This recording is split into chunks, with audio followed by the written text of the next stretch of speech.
Nalu FM Finance Podcast. Insight into the financial markets. If they can't see on the newspaper or online the prices, that's a problem. I think it's going to be the big problem for the financial industry in the next 10 years. This podcast is powered by Vesta, the engine behind active management. Vesta is a Switzerland-based fintech startup that provides software for issuers of actively managed certificates to automate their value chain fully. Visit Vesta, VESTR.com to schedule a meeting with an expert and to learn more about Vesta.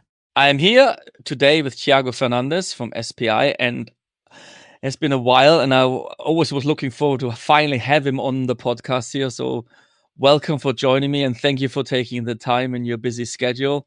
I'm very excited to have you on the call today. Thank you, Stefan. Yeah, I mean, it's not only me. You also have a busy schedule.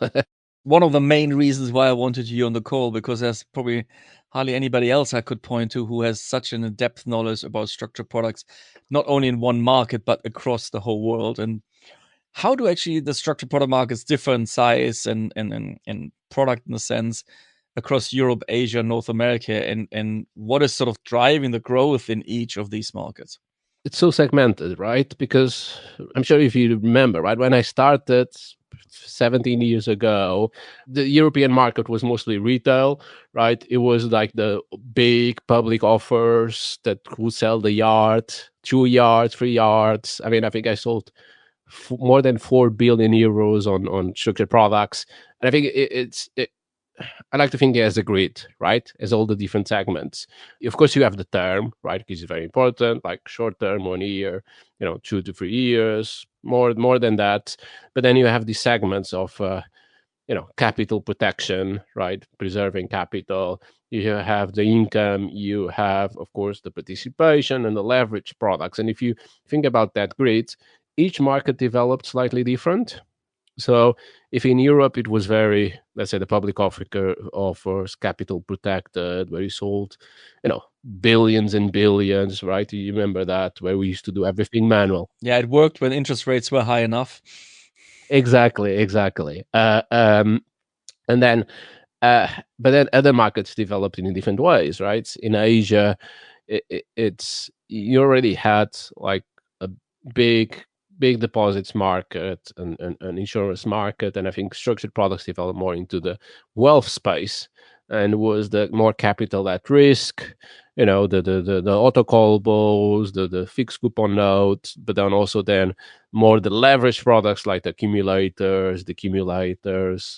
So the kind of each market developed into a different segment, and they got an expertise on it. So I would say Europe still very conservative in terms of the products.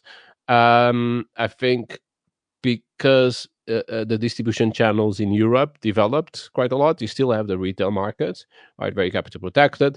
But then you also have like the private banks, which is more capital at risk, trying to get higher yields for the investors. So it's more diverse. I think in Asia it's the opposite. There is, of course, a but everywhere. So China mainland and Taiwan still very capital protected. In China, you have the fake structured deposits. I'm not sure if you know about them. Yeah, I've heard about them. Yeah, it's very simple products, right? And ultimately, more than 100% capital guaranteed, right? But it allows investors to get to one little tiny conditional coupon. Yeah, exactly. Exactly. With the 2 or 3, 5 basis points, that's the digital, and it basically allows to get to that tax scheme that saves people money, right? Taiwan also similar, very capital protected. But then the other markets, the private banks in Hong Kong, Singapore, Japan, very towards the more risky products. And then I think it's also interesting, like US in Canada, you have those two markets, very, very strong in the North America, while LATAM, that will do Mexico, very, very interesting markets. Of course, the onshore markets in Brazil, Chile, Peru, Argentina, so on, that are very more capital at risk. Again, auto-callables, not to the leverage ones. So it's quite interesting, right? The whole different markets developed. We all call it structured products as an asset class, but ultimately it's not. I think it varies a lot between country and the needs of the investors, which I think that's why structured products are becoming so popular and growing a lot, because in different markets they developed for specific needs for the investors. I mean, you touched on it a little bit, in the sense that what wrappers certain markets are using. So there's like some people use warrants, notes, then there's doing deposits, you know what I mean, which is sort of very tailored to the individual, versus then in the North American market, let's say the US, you have annuities. What drives that in across all these different regions? I mean, it's two things, right? Protection and tax. And I mean, it's like the protection section, right? It's very important. We all know it, right? It's very easy to sell, and I think every investor thinks about, okay, how can I protect my capital, my wealth, and I think it's a main focus. Okay, how can I protect my wealth and keep a participation on the growth of the equity market, and other asset classes, and I think that has been attracting a lot. On the insurance side, I think it's interesting, right?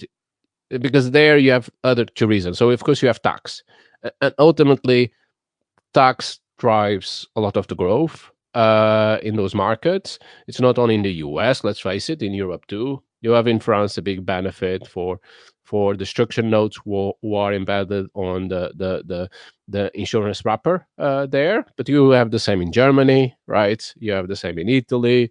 You have in multiple countries where you have those benefits.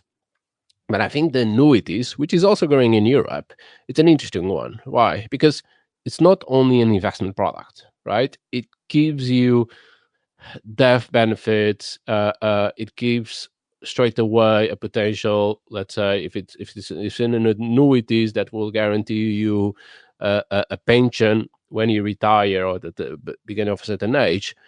That becomes more interesting, right, for investors, because they're not just buying products to get the 4 or 5% yield in 2 or 3 years. They are thinking, okay, I need to protect my wealth. I need to protect my family, and I think putting these annuities that guarantee you in the future an income, let's say death insurance, death annuity, or even a pension annuity, it's extremely interesting. I think it's particularly interesting, these where you combine the traditional structured product with a life insurance or something else, that the combination of it adds so much more value on top of it. I agree. Yeah. And underlying wise, what is sort of, I mean, when I started this, mainly we started with equities as an underlying, and sometimes a little bit of FX, these dual currency notes or deposits. But where is it now going? Sort of what, or is it, and is it different between regions? What's happening? I think it's very diverse.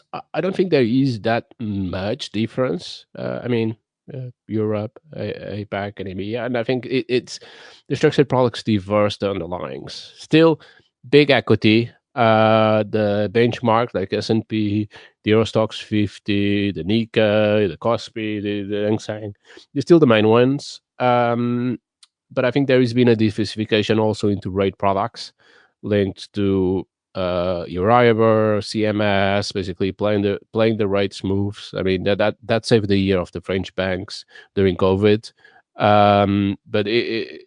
But what I see recently is more diversification to QIS, not risk controlled indices, but more actually the opposite.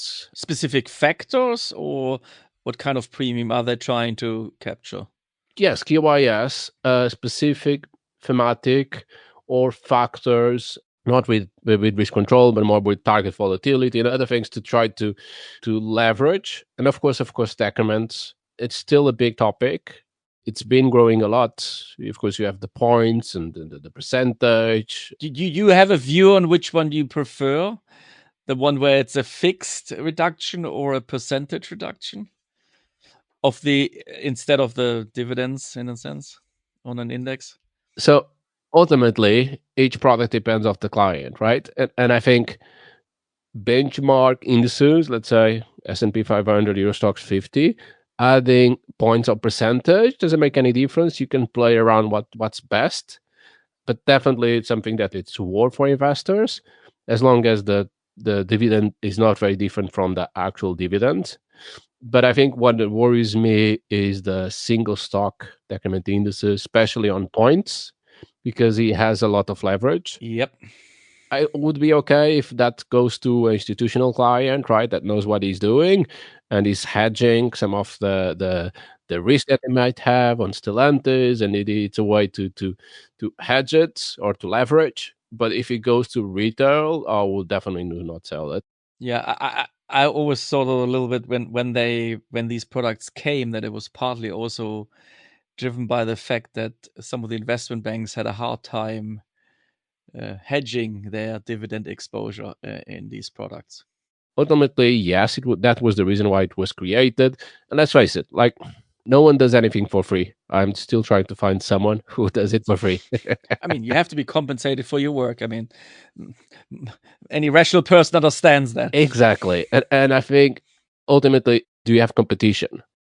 You already touched a little bit, or you mentioned a few times tax, but also regulatory wise. So I always find in the structure world, there is not much consistency across regions, or even sometimes inside the EU. You would assume that they have the same view on it, but Belgium looks at structured products very differently than maybe Germany, for example. Which are sort of the regulators or the regions where the regulation is sort of the clearest for structured products, and where has a well-working, efficient framework versus sort of where what other regions have you seen where there's maybe big hurdles and what could be done about it?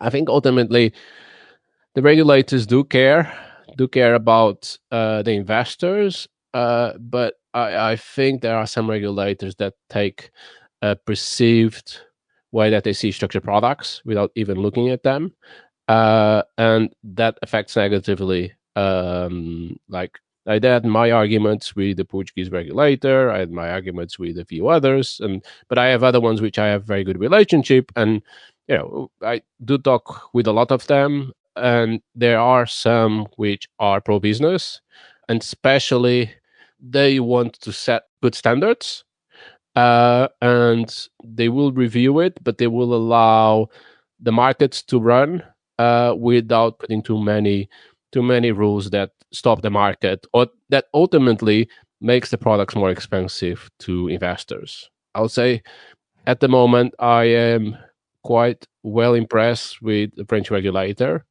What they've done in the last 10 years has been amazing. I mean, in Europe particularly, there's the PRIP thing, PRIPS, and it feels to me it changed product design and disclosure and maybe investor behavior.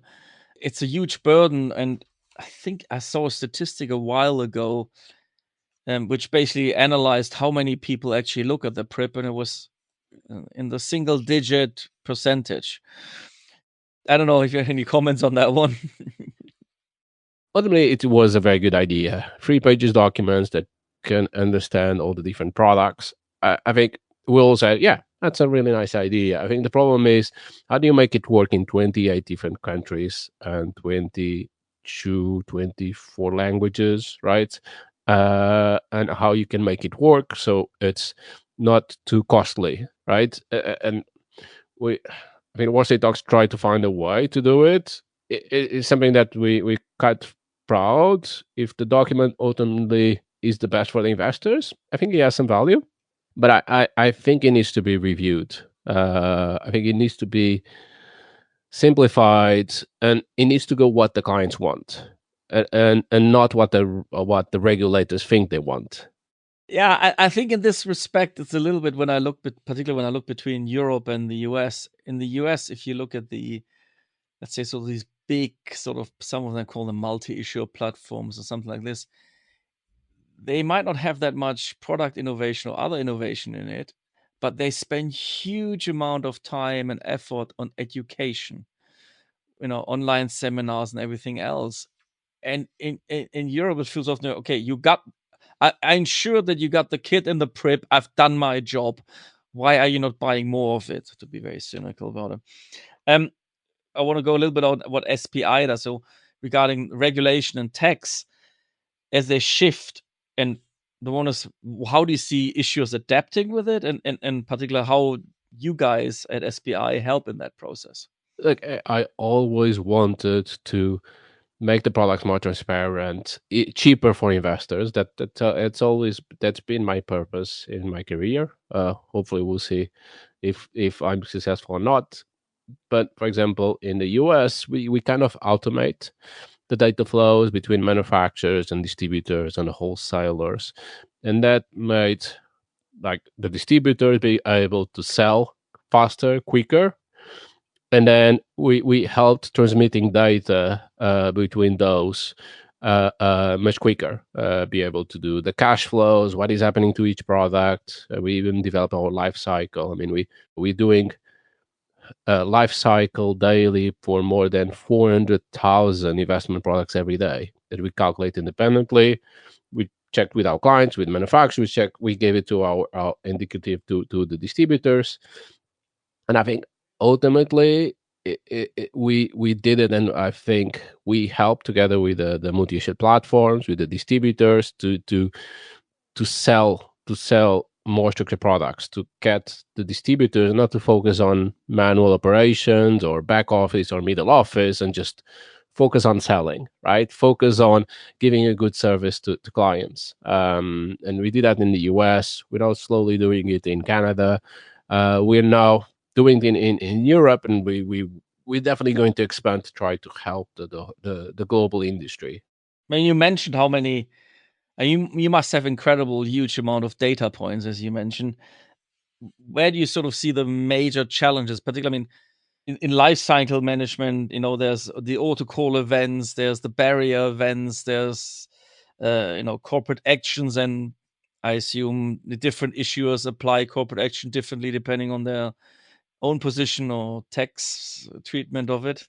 I'll give you two big problems. One, and maybe I'll be a bit cynic here, and some people might not like the one of those. But I'll say the first one is the complexity of the payoffs.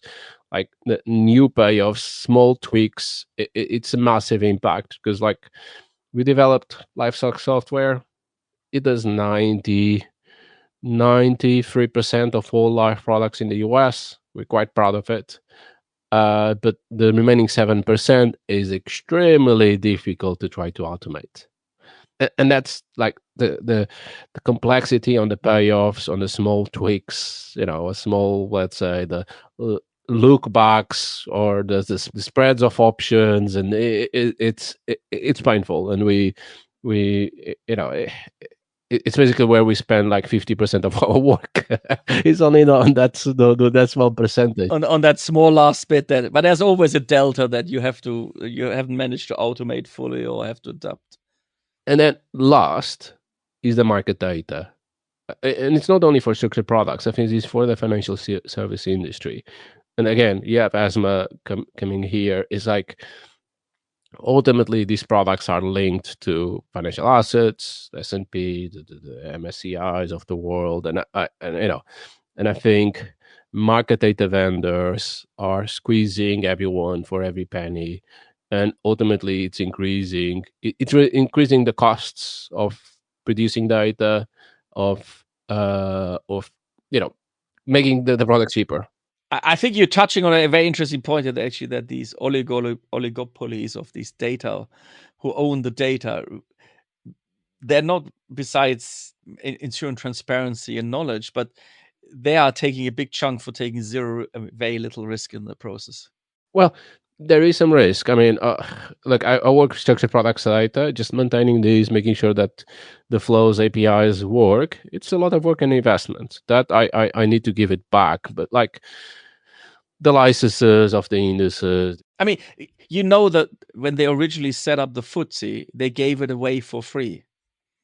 And then when it became a market standard, then it became more and more expensive. Yeah, and it's not only structured products, right? I think this is a financial services industry issue, which I don't know. We have a solution. I think ESMA at the European level is trying, right? Because ultimately, this is not ours. This is for the investors, right? And if they can't track, they can't like if they can't see on the newspaper or online the prices, that's a problem.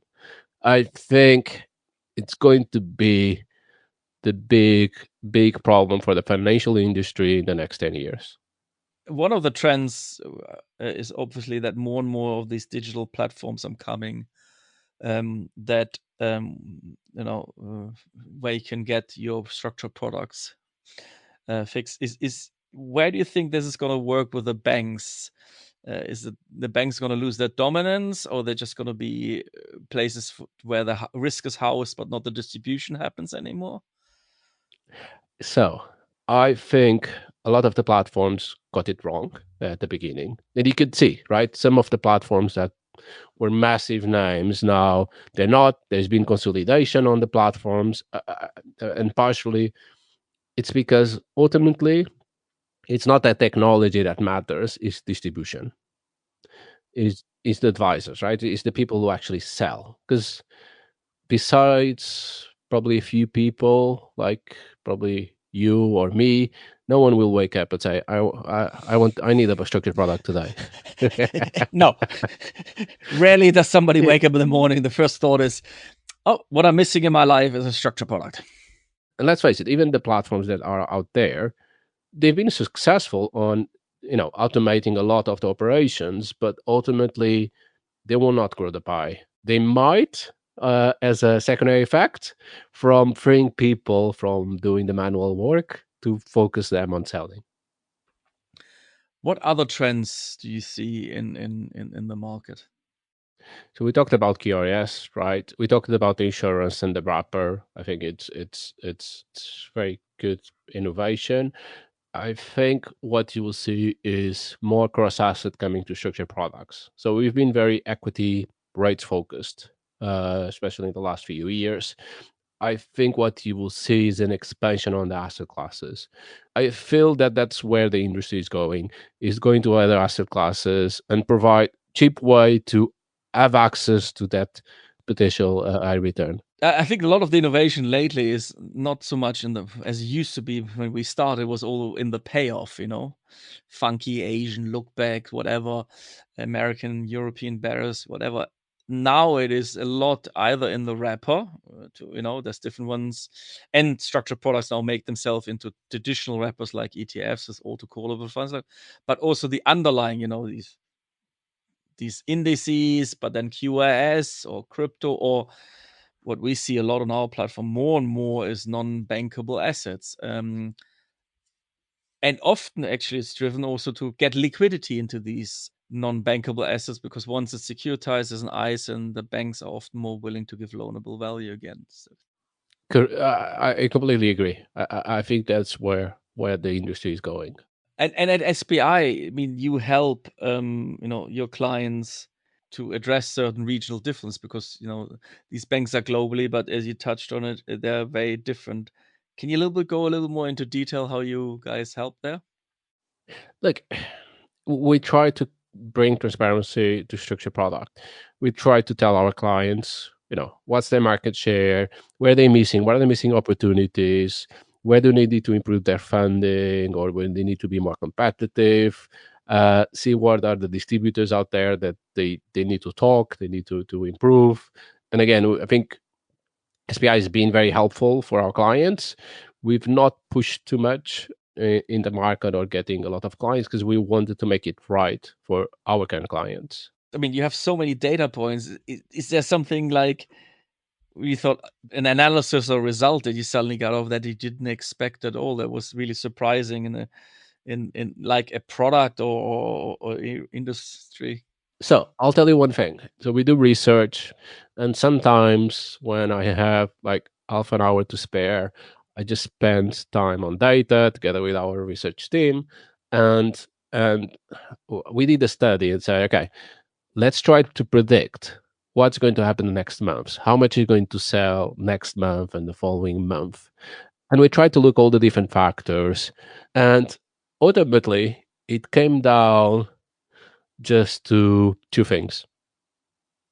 Rates didn't matter. What it mattered was inflation.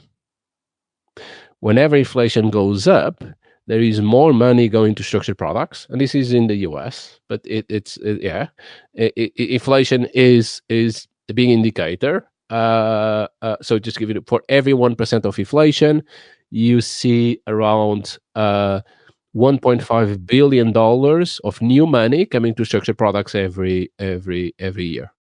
And then the second one, which in reality is two, but it's basically the turnover of the products that expire and the return. If they have done well, they reinvest. Yes. They usually reinvest 100% of the proceeds. So that means the capital coming back, as well as the interest, as well the return of the products.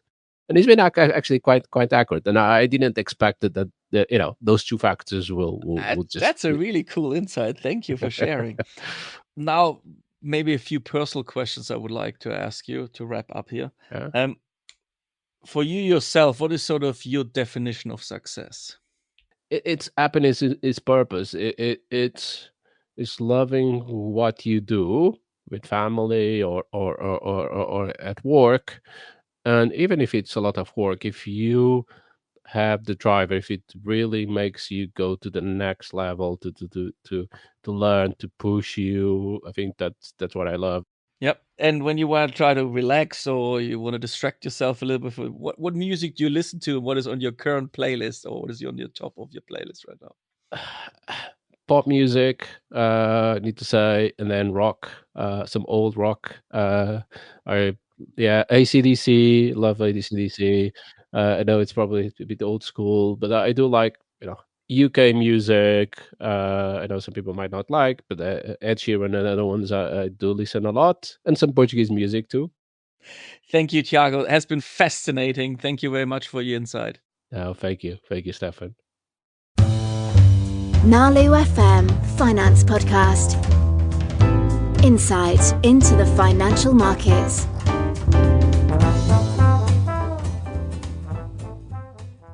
This podcast is powered by Vesta, the engine behind active management. Vesta is a Switzerland-based fintech startup that provides software for issuers of actively managed certificates to automate their value chain fully. Visit Vesta, VESTR.com, to schedule a meeting with an expert and to learn more about Vesta.